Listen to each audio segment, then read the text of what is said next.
Hello dear friends, कैसे आप सभी लोग। मैं हूं अर्चना, आपके साथ आपके अपने YouTube channel only for math classes पर। चलिए शुरू करते हैं आज की क्लास। आज की क्लास में हम पढ़ने वाले हैं 10th क्लास मैथ, जिसमें एक्सरसाइज चल रही है 3.5 और आज उसको हम कंप्लीट करने वाले हैं पूरे तरीके से। उसके 3 क्वेश्चन रह गए हैं, 4th क्वेश्चन के 3 क्वेश्चन रह गए। तो चलिए शुरू करते हैं क्लास को। देखिए क्या है, ठीक है ना। 4th क्वेश्चन है आपका, उसके सब पार्ट्स हैं 5, जिसमें से आपका आज 3rd पार्ट चलेगा, ठीक है ना। 3rd क्वेश्चन है उसका, क्या है क्वेश्चन पढ़ेंगे। सभी स्टूडेंट्स अपने पास बुक को अवेलेबल रखें, जब तक बुक नहीं होगी आपको क्वेश्चन नहीं पता चलेगा, ठीक है ना। तो चलिए सभी बुक में देखते हैं और करते हैं क्वेश्चन। देखिए क्वेश्चन है, यश ने एक टेस्ट में 40 अंक अर्जित किए यानी कि उसको 40 अंक मिले हैं किसी भी टेस्ट में, ठीक है ना। अब होता क्या है, जब उसे प्रत्येक सही उत्तर पर 3 अंक मिले, जब वो किसी क्वेश्चन का आंसर सही देकर आता है तो उसे 3 नंबर मिलते हैं, ठीक है ना। तथा अशुद्ध उत्तर पर 1 अंक काट लिया जाता है। वहीं अगर आपका कोई पेपर है 3 क्वेश्चन का, अगर आप 3 क्वेश्चन में से 2 क्वेश्चन सही करके आते हो और 1 क्वेश्चन गलत करके आते हो, तो आपको इन 2 क्वेश्चन के लिए तो 6 नंबर मिल जाएंगे, क्योंकि सही क्वेश्चन के लिए 3 नंबर दिया जा रहा है। तो 2 क्वेश्चन सही हुए हैं तो 6 नंबर तो यहाँ मिल गए, लेकिन गलत होने पर 1 नंबर काट लिया जाता है। जितने क्वेश्चन गलत उतने ही नंबर काट लिए जाएंगे। तो 1 नंबर काट लिया तो फाइनल उसे कितने नंबर प्राप्त हुए पेपर टेस्ट में? 5। इसी तरीके से उसने भी कुछ क्वेश्चन अटैम्प्ट किए हैं गलत और सही, और फाइनल में उसे 40 नंबर मिले हैं। कितने नंबर मिले? 40 नंबर, ये कहना चाह रहा है क्वेश्चन, ठीक है ना। आगे की कंडीशन क्या है, देखेंगे। यदि उसे सही उत्तर पर 4 अंक मिलने होते, ठीक है ना। अगर उसे सही क्वेश्चन करने पर 4 अंक मिलते और अशुद्ध प्रश्न पर 2 अंक काट लिए जाते, तो ठीक है ना, तो यश को 50 अंक मिलते। कितने? 50 अंक। टेस्ट में कितने प्रश्न थे? 2 कंडीशन दिए हैं। क्या है 2 कंडीशन? पहली कंडीशन है, अगर सही प्रश्न पर 3 अंक मिलते हैं और गलत प्रश्न पर 1 अंक काट लिया जाता है। दूसरी कंडीशन है, अगर सही प्रश्न पर 4 अंक दिए जाएं और गलत पर 2 अंक काट लिए जाएं। यहाँ पर ऐसा करने पर उसे 40 नंबर मिले हैं और यहाँ पर ऐसा करने पर 50 नंबर मिलेंगे। तो बताइए कितने क्वेश्चन वो अटेम्प्ट कर रहा है पेपर में, कितने प्रश्न वाला टेस्ट दिया गया है। तो सबसे पहले हम क्या लिखेंगे इसमें, माना, सबसे पहले मानना पड़ता है हर बार। माना सही प्रश्नों की संख्या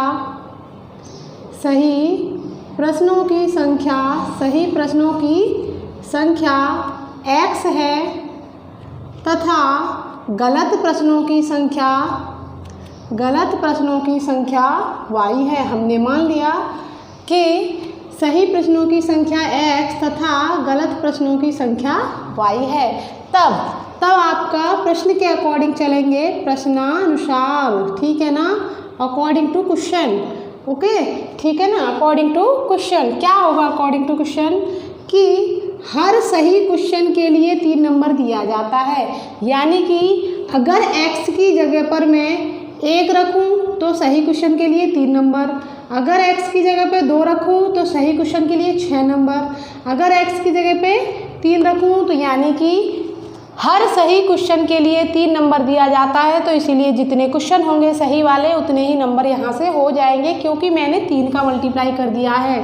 वहीं हर गलत क्वेश्चन के लिए क्या कर लिया जाता है? 1 नंबर काट लिया जाता है। तो यानी कि 1 बाई, अगर बाई की जगह पे 2 रखूं तो 2 नंबर कट हो जाएंगे, अगर बाई की जगह पे 3 रखूं तो 3 नंबर कट हो जाएंगे। किस में से? जितने सही है उसमें से। और ऐसा करने के बाद, समझ रहे हैं ना सभी लोग, और ऐसा करने के बाद उसको कितने नंबर मिलते हैं फाइनल में? 40 नंबर। ये है आपकी यहाँ पर पहली इक्वेशन। बहुत ईजी है, कुछ नहीं करना है आपको, सिर्फ सही प्रश्नों की संख्या और गलत प्रश्नों की संख्या को मानना है। मानने के बाद कितने नंबर दिए जा रहे हैं हर कंडीशन में। ये तो हो गई कंडीशन फर्स्ट। सेकंड कंडीशन में उसने सिर्फ क्या बोला है? 4 नंबर सही होने पर और गलत होने पर 2 नंबर काट लिए जाते हैं और और उसको नंबर मिलते हैं 50। अब इसको सॉल्व कर लीजिए जैसा भी मेथड आपको इजी लगता हो। देखिए बहुत सारे मेथड पढ़ लिए हमने। एक पढ़ा था आपका विलोपन मेथड, विलोपन विधि पढ़ी थी एक हमने। एक पढ़ी हमने प्रतिस्थापन विधि, प्रतिस्थापन विधि, और एक पढ़ी आपने वज्र गुणन विधि। आप जिस विधि से क्वेश्चन करोगे, कोई भी स्टूडेंट, मान लीजिए एक स्टूडेंट ने इस विधि से किया, एक स्टूडेंट ने इस विधि से और दूसरे एक और स्टूडेंट ने इस विधि से, लेकिन जो आपका आंसर है वो कभी अलग नहीं होगा, वो सेम आएगा। लेकिन ये हमारे माइंड के ऊपर डिपेंड करता है कि हमें कौन सा मेथड अधिक अच्छा लग रहा है, कौन सा हमें इजी लग रहा है, कौन सा सॉल्व करने में टाइम कम लग रहा है, ये हमारे ऊपर है। तो चलिए सॉल्व करते हैं इसको। हमने क्या किया, हमने लिखा समीकरण 1 में 2 से गुणा करके, 2 से गुणा करके समीकरण 1 व 2 को घटाने पर हमने ऐसा लिख दिया। और आप कहोगे ऐसा क्यों किया आपने? इसीलिए किया कि इसमें से मैंने किसी एक एलिमेंट को सेम करने का सोचा, या तो x को सेम करने का सोचते या y को। मैंने देखा y को सेम करना ज़्यादा इजी लग रहा है। क्यों? क्योंकि अगर समीकरण 1 में 2 का गुणा कर दिया जाएगा तो ये भी 2y हो जाएगा और ये भी 2y हो जाएगा। अब साथ ही साथ मैंने घटाने पर लिखा है। क्यों? क्योंकि दोनों के जो सिंबल हैं वो बिल्कुल एक जैसे हैं, सिंबल जो एक जैसे हैं, माइनस माइनस। और जब सेम सिंबल होते हैं या तो प्लस प्लस या माइनस माइनस, तो हम उनको आपस में क्या कर देते हैं, माइनस कर देते हैं। माइनस करने पर सिंबल चेंज हो जाते हैं और सिंबल अलग अलग सिंबल होने पर ही हमारा क्या होगा, बाई कटेगा और कट जाने से ही हमारा एक्स रहेगा। उसी से हमारा क्वेश्चन सॉल्व हो जाएगा। चलिए 3x 2 का मल्टीप्लाई करेंगे तो 3 2 जा 6 माइनस 2y, और यहाँ पर हो जाएगा 42 जा 80, ठीक है, 80 हो जाएगा। अब आगे आपका नीचे वाला जैसा था वैसा लिखेंगे, उसमें कोई चेंज आपको नहीं करना है बिल्कुल भी, ठीक है।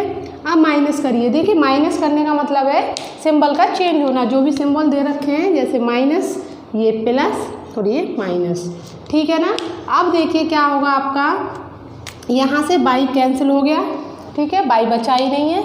यहाँ पर कितना रह गया, 2x, कितना रह गया 2x, यहाँ पर कितना रह गया 30, और यहाँ पर कितना रह गया 30/2, यानी कि 15। तो यानी कि सही प्रश्न कितने हैं, सही प्रश्नों की संख्या कितनी है, सही प्रश्नों की संख्या सबको पता चल गई, 15। कितनी है, 15, कोई दिक्कत नहीं।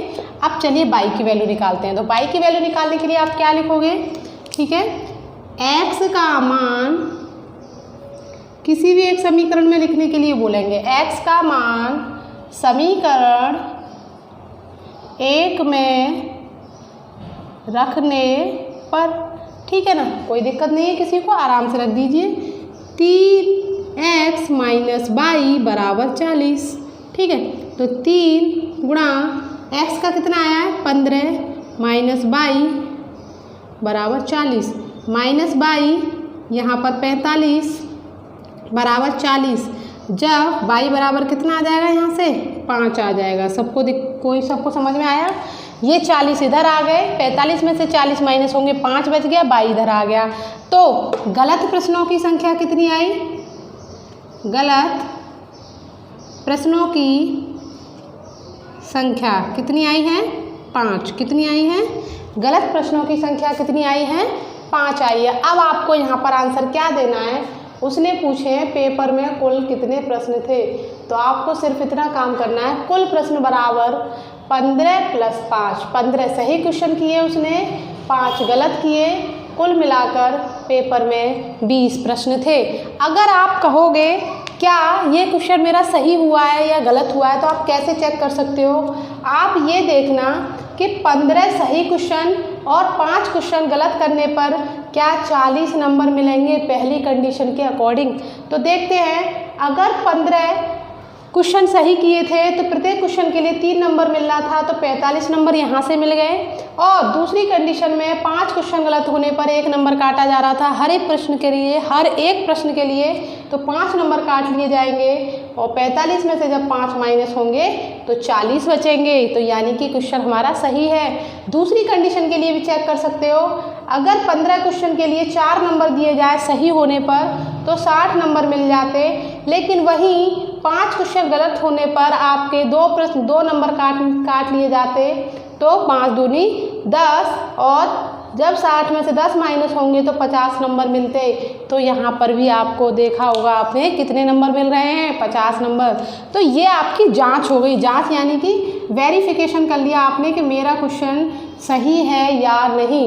लेकिन आपको आंसर सिर्फ यहाँ तक दे के आना है, ये सब नहीं करना है। लेकिन आपके पास अगर पेपर में टाइम बचता है तो आप अपने क्वेश्चन को कंफर्म कर सकते हो बिल्कुल सही है या गलत। ठीक है, तो चलिए ये था आपका क्वेश्चन नंबर कौन सा, 4th का 3rd क्वेश्चन। ठीक है, अब 2 क्वेश्चन और रह गए हैं, उसको और करते हैं और आज की क्लास यहीं पर फिर समाप्त हो जाएगी। ठीक है, चलिए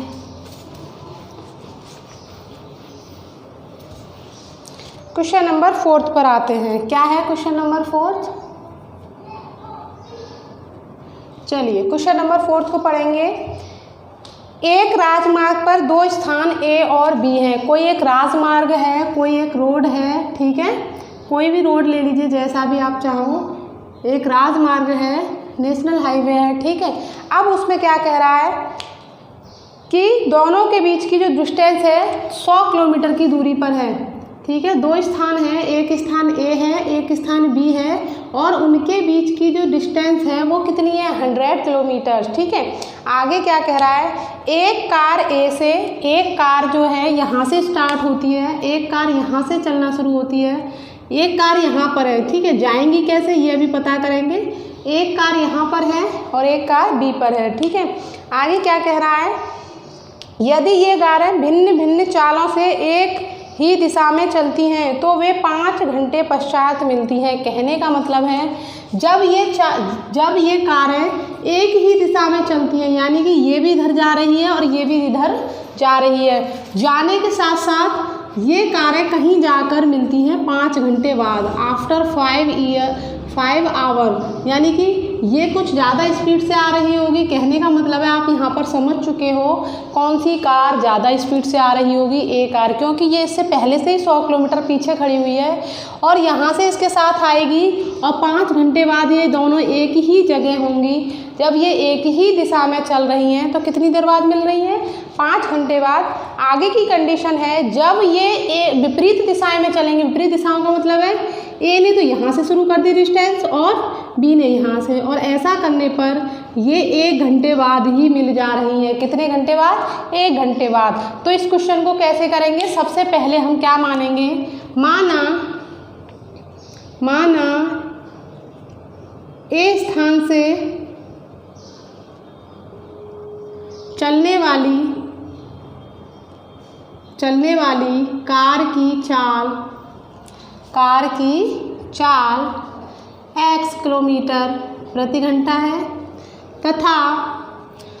तथा B स्थान से चलने वाली कार की चाल y किलोमीटर प्रति घंटा है।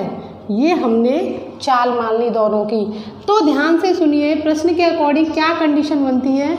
ठीक है, जब ये एक ही दिशाएं में जाती हैं, ध्यान रखना, जब दो वाहन एक ही दिशा में जाते हैं तो उनकी चालें आपस में क्या हो जाती हैं, माइनस हो जाती हैं। ध्यान रखना है आपको, इस बात को, घट जाती हैं। और किस हिसाब से नई चाल बनेगी कि 100 किलोमीटर को पार करने में कितना, 5 घंटे का समय, मतलब 100 किलोमीटर के हिसाब से अब जब चलती हैं तो 5 घंटे में आपस में मिल जाती हैं। और ऐसा करने पर आपका बनता है यहाँ x माइनस वाई बराबर 20। ये आपका इक्वेशन नंबर 1 हो गया। सेकंड में क्या कह रहा है, जब वे विपरीत दिशा में चलती हैं, तो जब भी विपरीत दिशाओं में चलती हैं कारें, ठीक है, तो उनको हम क्या कर दिया जाता है, उनकी चालों को ऐड कर दिया जाता है और 100/1 यानी कि कितना समय लगता है, 1 घंटा। तो यहाँ से x प्लस वाई बराबर 100 आ गया। अब ये बहुत इजी इक्वेशन है आपके सामने, दोनों को सॉल्व करिए। क्या लिखोगे? समीकरण 1 व 2 को जोड़ने पर, ठीक है, जोड़ दीजिए सिंपल। चलिए जोड़ेंगे तो देखिए x माइनस वाई 20 बराबर 20, x प्लस वाई बराबर 100, ठीक है। यहाँ से देखिए आप क्या हो जाएगा, बाई से बाई कैंसिल हो जाएगा और x और x क्या होंगे, ऐड हो जाएंगे। यहाँ से ये कितना हो जाएगा, 2x हो जाएगा, ठीक है। 100 और ये जुड़ जाएगा, 120 हो जाएगा और 120 बटे 2 यानी कि x बराबर कितना आया, 60 किलोमीटर प्रति घंटा। यानी कि ए स्थान से जो चलने वाली कार है उसकी स्पीड कितनी है, उसकी स्पीड 60 किलोमीटर। अब दूसरी चाल निकालनी है आपको, तो यहाँ पर आप लिखोगे समीकरण 1 में x का मान रखने पर, किसका मान रखने पर, x का मान। चलिए रखते हैं x का मान, क्या होगा, x माइनस वाई बराबर 20 है, तो यहाँ से आपने 60 रख दिया माइनस वाई प्लस 20। वाई को इधर ले जाइए, 20 को इधर ले जाइए और आपको दिख रहा है क्या हो जाएगा, 60 माइनस 20 यानी कि 40 किलोमीटर प्रति घंटा, 40 किलोमीटर प्रति घंटा, ठीक है ना। तो ये आपकी आ गई है x और y की चाल। तो ये थी आपका क्वेश्चन नंबर था 4th का 4th क्वेश्चन। अब एक लास्ट क्वेश्चन रह गया, उसे और करते हैं, क्लास हो जाएगी, ठीक है। चलिए करते हैं क्वेश्चन नंबर 5th। सबको समझ में आ रहा है ना? कोई दिक्कत हो तो आप मुझे बताइए, ठीक है। चलिए अब क्वेश्चन नंबर 5th क्या है देखेंगे। ये थ्योरी वाले क्वेश्चन है, थोड़ा सा इनमें पड़ता है कि कैसे करना है, क्या मानना पड़ेगा, तो आप ध्यान से देखिए और समझिए और बार बार रिवीजन कीजिए क्वेश्चन का, आराम से क्वेश्चन होते जाएंगे, ठीक है। चलिए क्वेश्चन देखते हैं आगे का। एक आयत का क्षेत्रफल यानी कि रेक्टेंगल, एक आयत, ठीक है, आयत की बात हो रही है, रेक्टेंगल। तो सबसे पहले रेक्टेंगल का जो क्षेत्रफल होता है वो क्या होता है, लंबाई गुणा चौड़ाई, ठीक है, लेंथ इनटू ब्रेथ, ठीक है। ये इसका क्षेत्रफल होता है, किसका, area of rectangle. Area of rectangle क्या होता है आपका, लेंथ इनटू ब्रेथ, ठीक है। तो आप सबसे पहले इसको समझ लीजिए और आगे क्वेश्चन पढ़ते हैं। क्वेश्चन है आपका, एक आयत का क्षेत्रफल 9 वर्ग इकाई कम हो जाता है, यानी कि 9 इकाई स्क्वायर क्या हो जाता है आपका, कम हो जाता है यदि उसकी लंबाई 5 इकाई कम कर दी जाए और उसकी चौड़ाई 3 इकाई बढ़ा दी जाए। यदि हम लंबाई को 3 इकाई और चौड़ाई को 2 इकाई बढ़ा दें तो क्षेत्रफल 67 वर्ग इकाई बढ़ जाता है। आयत की विमाएं ज्ञात कीजिए, यानी कि लंबाई और चौड़ाई पूछ रहा है, तो सबसे पहले लंबाई और चौड़ाई को ही मान लिया जाएगा। माना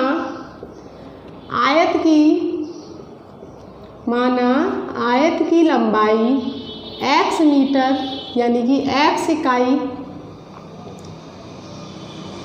व चौड़ाई y इकाई है, ठीक है। तो यहाँ से एक चीज़ और लिख लेना आप, तो आयत का क्षेत्रफल क्या होगा, आयत का क्षेत्रफल बराबर x इंटू वाई हो जाएगा ना। लंबाई x है, चौड़ाई y है, तो x गुणा y हो जाएगा आयत का क्षेत्रफल। अब प्रश्न के अकॉर्डिंग चलेंगे, क्या कह रहा है प्रश्नानुसार, यदि लंबाई 5 कम कर दी जाए और चौड़ाई 3 बढ़ा दी जाए तो क्षेत्रफल जितना पहले होता था उससे 9 कम होगा। कितना कम होगा, 9 कम होगा। अब इसको सॉल्व करिए। सॉल्व कैसे करते हैं, देखिए मल्टीप्लाई है इन दो संख्याओं का इन दो संख्याओं में, तो पहले x का y में करेंगे तो देखिए x y हो जाएगा, फिर x का 3 में करेंगे तो 3x हो जाएगा, इसका y में करेंगे 5 का तो माइनस के 5y, माइनस का इसमें करेंगे तो 5 दिया 15, x y माइनस 9। अब देखिए यहाँ से क्या होगा, एक्स बाई इधर भी प्लस के और इधर भी प्लस के, तो ये क्या हो जाएंगे, कट जाएंगे। और यहाँ से आगे देखिए क्या हो जाएगा, 3x तो 3x रहे, माइनस के 5y रहे और माइनस के 9 तो इधर बच गए और इधर से प्लस के 15 और आ जाएंगे। और ऐसा हो जाने पर आपका यहाँ से बचेगा 3x माइनस 5y बराबर 6, यानी कि इक्वेशन फर्स्ट इस तरीके से आपकी कंप्लीट हो गई। अब आता है आपका सेकंड इक्वेशन में, क्या कह रहा है, यदि दोनों को बढ़ा दिया जाए, इसको तो 3 बढ़ा दिया जाए, लंबाई को कितना बढ़ा रहा है, 3 बढ़ा रहा है और चौड़ाई को 2 बढ़ा रहा है, कितना, चौड़ाई को 2 बढ़ा रहा है। और ऐसा करने पर जो पुराना क्षेत्रफल था उससे कितना बढ़ रहा है क्षेत्रफल, 67 बढ़ रहा है, कितना बढ़ रहा है, 67 बढ़ रहा है। अब देखिए इसका इसे मल्टीप्लाई करोगे तो x बाई एक्स का 2 में करोगे तो 2x, x का 3 का बाई में करोगे तो 3 बाई और 2 तिया 6, x बाई प्लस 67।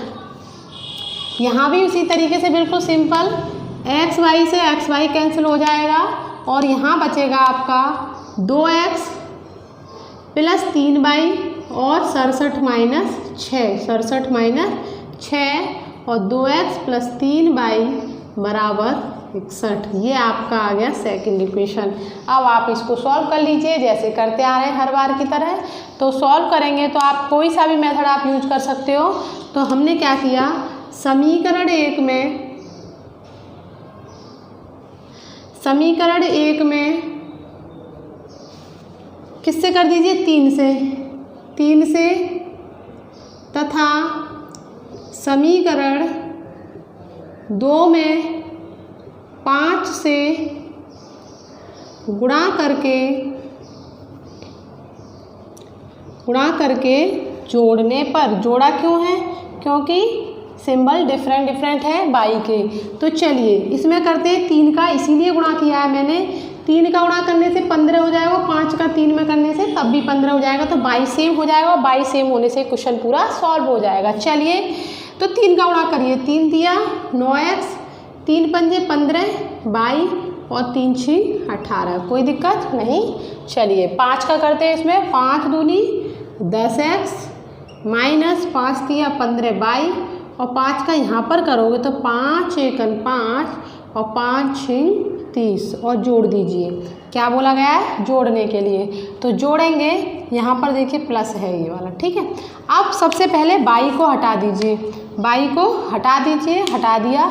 अब देखिए यहाँ पर तो हो गया 19x और यहाँ पर हो गया 8 5 कितना 13 और ये कितना हुआ आपका 2 आ गया यहाँ से और ये 3 आ गया।